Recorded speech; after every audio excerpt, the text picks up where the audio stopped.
最近这个大鱼大肉吃腻了哈，今天的话我们来整一点素菜吃，牛皮菜。好大一皮哦，这种红牛皮菜好吃。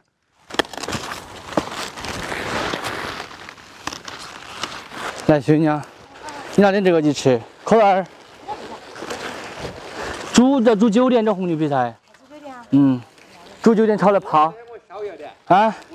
我这不都差不多噻，1份，你这差不多也是1份。哦，这么多人煮的1份。爷爷不要，只吃这个干干，煮久一点，煮完了再香，好吃。牛皮菜弄回来过后啊，把叶叶给它剪掉，只吃这个干干。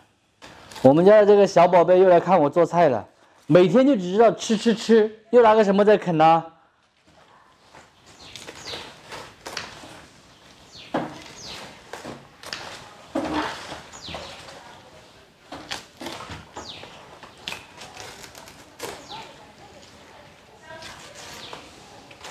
再来放入清水里面清洗干净，尤其是这个咔咔里面哈，它很多的泥巴，你们看到没有？洗干净过后来切一下，从中间这样子打开，然后再打斜刀切成小块小块的。牛皮菜先下锅给它煮一下，来上一勺盐，烧开过后转中小火，给它煮个10来分钟，把牛皮菜煮趴了来下。再来切上一点泡姜和泡椒，泡姜的话切成壳块，再来额外的切一点姜、葱、蒜。牛皮菜煮来差不多了，先给它漏出来。接下来的话，我们就开始炒了哈，一定要用纯正的菜籽油来炒。先下姜、葱、蒜和泡椒、泡姜，再来一点2年陈酿的红油老豆瓣儿，全部炒香出色。下牛皮菜。先用大火翻炒均匀，来一点糖、鸡精，因为放了泡椒、泡姜、豆瓣儿就不用再放盐了哈。毛豆油、麦醋，起锅前淋上2滴香油，继续的炒转，关火出锅就可以了。